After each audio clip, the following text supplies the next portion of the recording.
Ladies and gentlemen, welcome to Ideas of India 2026.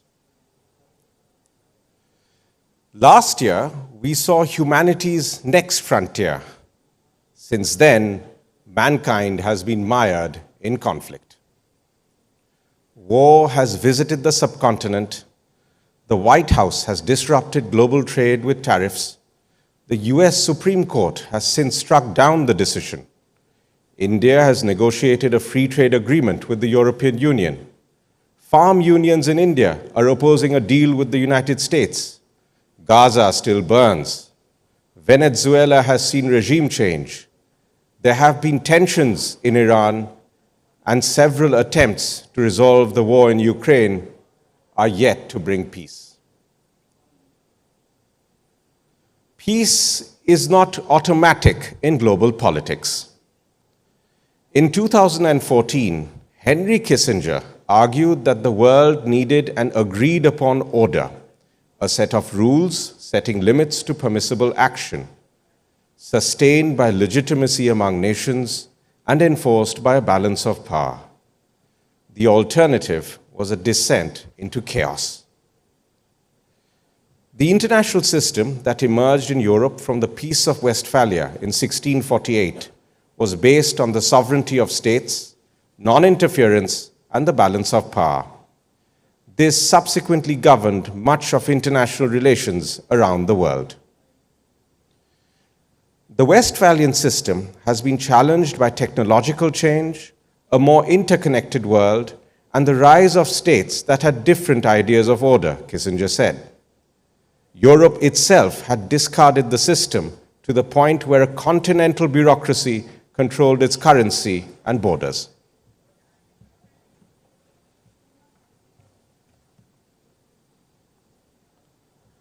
Russia remained an enigma to Europe, having started more wars than any other power, but having also prevented dominance of the continent by any single state. The American tradition was torn between idealists who looked to spread democratic values around the world and realists who sought to protect the national interest and maintain the balance of power. The Chinese conception of order assumed a hierarchy of states paying tribute to the Middle Kingdom. Kissinger felt that the world needed to forge a new, stable order that had legitimacy and power. He saw a modernization of the Westphalian system informed by contemporary realities. What would such a system entail today? Monica Duffy Toft has said that in a geopolitical situation like that prevailing at the end of World War II, the world would devolve into spheres of influence, areas that states control, but over which they do not necessarily exercise sovereignty. The United States, Russia, and China may well choose to carve up the world among themselves.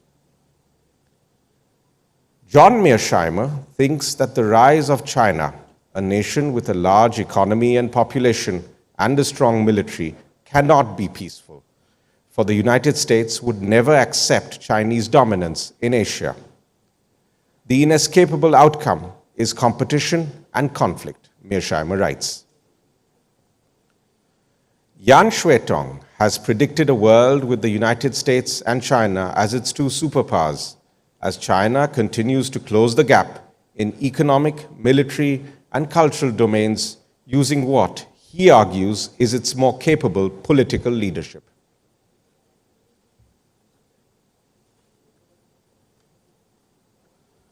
Michael Beckley argues that the world order is stagnant. Expansion in demography, productivity, and territory have reached their limit the world over, the result being that no country is rising fast enough to overturn the global balance. The United States leads productivity growth while increasing its economic output relative to most peers. Amid uncertainty, Indian policymakers have their task cut out. A major ally in the United States seems to turn inward. Neighbors in the subcontinent are restive. A thaw with China belies much ice, and trade deals with the US and the EU would bring about an urgent need for domestic reform. India must focus steadfastly on its national interest. The Prime Minister has defined it to become a developed nation by 2047.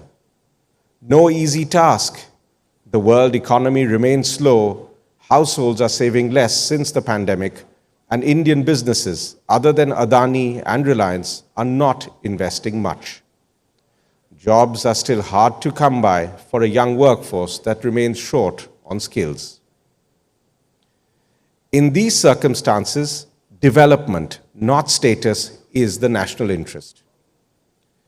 Indian policymakers must look to manage an environment in which the country is to deliver material progress over the next 2 decades. This means placing India's economic interest above all else while protecting its sovereignty.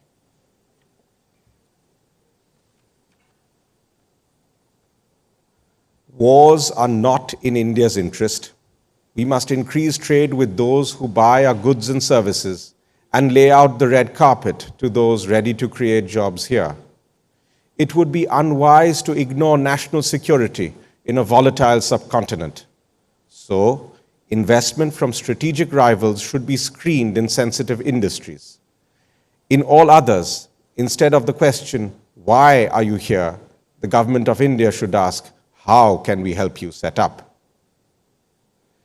The trade agreement with the EU is an opportunity to attract capital and know-how and create jobs. As for the deal with the US, India should first let the uncertainty clear in Washington. India must deal with neighboring countries fairly, firmly, calmly. And what of the great powers? We should deal with all and threaten none. As Chinese leaders once told their diplomats, keep a low profile while trying to accomplish something. As the world order transits, India must deliver material progress while protecting its sovereignty. For that, do we really need to be a great power? Thank you. ABP Ananda, এগিয়ে থাকে, এগিয়ে রাখে।